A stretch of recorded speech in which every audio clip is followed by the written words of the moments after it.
In this video, we're going to be talking about conditional probability and probability trees. So let's jump right into a problem. Hopefully you've already looked at several in the book and on WebAssign. A bag contains 6 red balls, 4 white balls, and 5 blue balls. So suppose 2 balls are drawn at random without replacement. That's important. And then part A asks us to label the probability tree below with the appropriate probabilities. So first of all, let me just make a quick comment. Well, actually, first let me just transcribe this down here next to the tree. So 6 red, 4 white, 5 blue. Okay? Which, by the way, is going to be 15 total. Okay, so first a quick comment about probability trees. The top of the tree, or in this case the left of the tree, so you can either see them left to right, or sometimes you'll see them as if this was rotated 90 degrees, where this was the top and this was the bottom. And what we're trying to do with a probability tree is to map every possible outcome. So for example, this first split is the first ball that we're going to draw from the bag, and every possible outcome is we either draw one that's red, or one that's white, or one that's blue. And then, in this, for example, after we've drawn the first one red, the second one can either be red, or white, or blue. Or, for example, after we draw the first one, if it's white, then the second one can be red, or white, or blue, and so on. So these 9 terminal ends over here, right, represent every possible outcome for this experiment, right? Because we're drawing 2 balls. There are 3 color choices for each ball. 3 times 3 is 9. So this corresponds to red, red. This corresponds to red, white. This corresponds to red, blue, etc. Now, why do we actually display it like a tree, or what are we supposed to do with a probability tree, right? So this one says label the probability tree. What that means is we want to associate with each arm of the tree the likelihood of actually traveling down this arm. So, in other words, we want to put as a label on this arm, what's the probability that the first ball is red? So you may want to stop the video and think about that for a second. So if you come over here and see, oh, there are 6 red balls and there are 15 total balls, then the probability for this particular arm is 6 out of 15. Right? That's the probability we draw this red ball. Similarly, 4 out of 15 that we draw this white ball, and 5 out of 15 that we draw this blue ball. And I don't really recommend simplifying the probabilities at this stage of the problem, so just labeling them as they come is fine. So 6 out of 15 chance we go this route, 4 out of 15 chance this route, 5 out of 15 chance this route, and then you want to go and label each of these as well. But first, let me make a comment. At every split, so here this counts as a split, right? Like, so we're going from a single point to 3, but this also counts as a split, right? A single point to 3 options. If you sum up all the arms in the split, you should get 100% probability, right? Or rather, a probability of 1. So like if you add 6/15 and 4/15 and 5/15, you'll get 15 out of 15, meaning you've covered every possible outcome with respect to this split. So now let's think about what's happening here. So now we've removed 1 red ball from the plot from our bag, right? That's without replacement.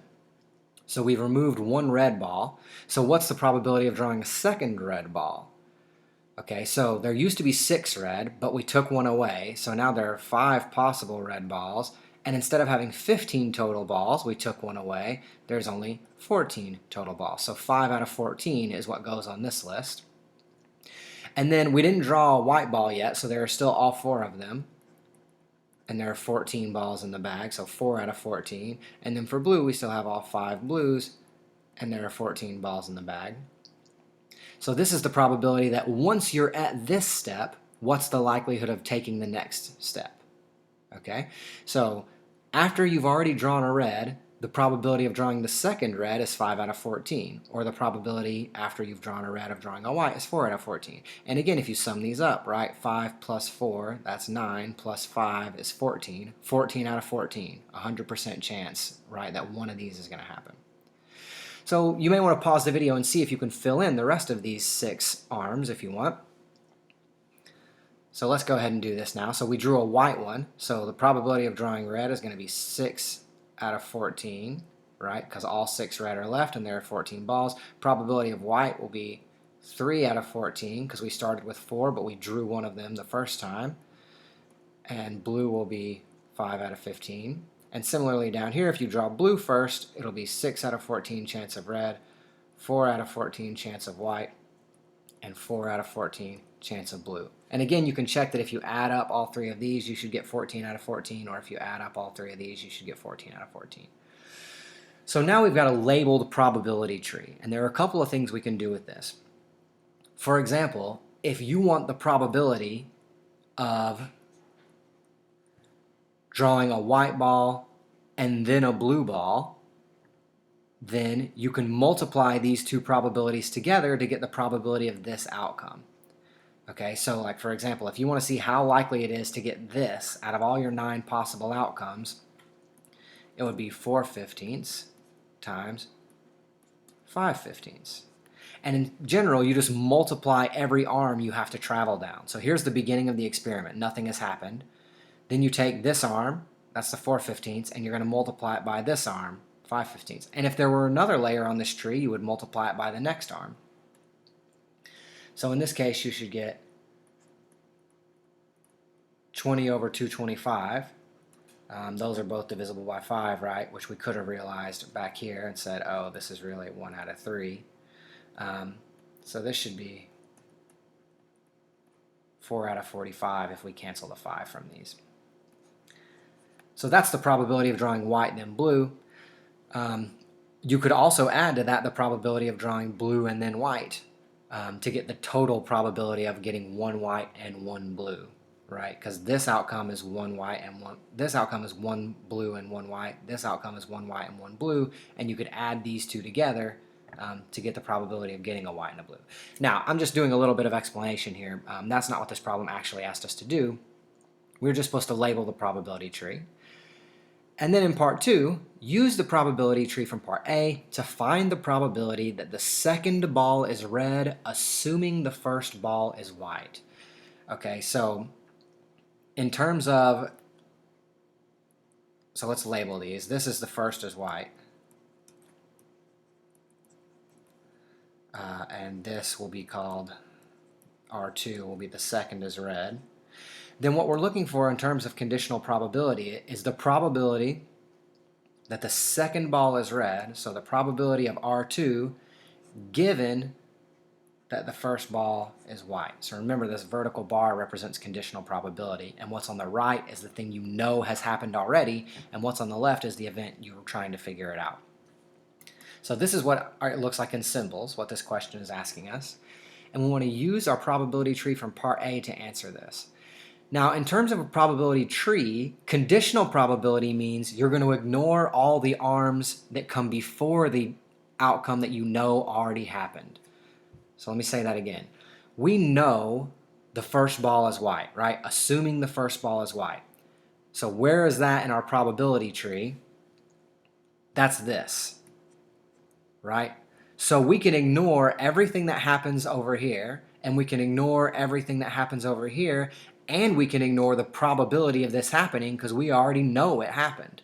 So we're only thinking about this little section of the tree, right? The first ball is white, and we ignore everything else. Okay, and now we want the probability that the second ball is red. So if you know you're here, the probability of getting red is 6 out of 14.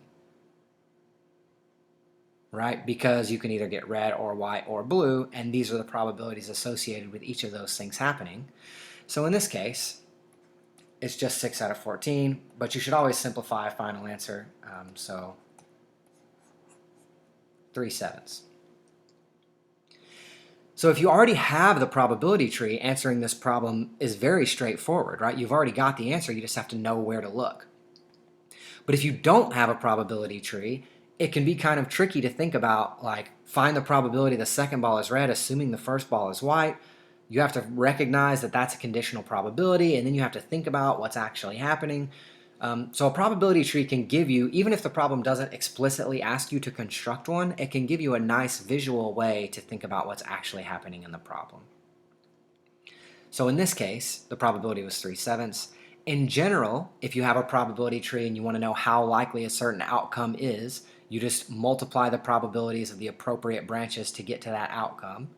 And if you're thinking about conditional probability, you just ignore all of the tree that happens outside of what was given, what was your given information. Like in this case, we knew that took this branch first. So it doesn't matter what the probability of that was. It doesn't matter what happens in any of the other branches. You just sort of restrict your attention to this smaller piece.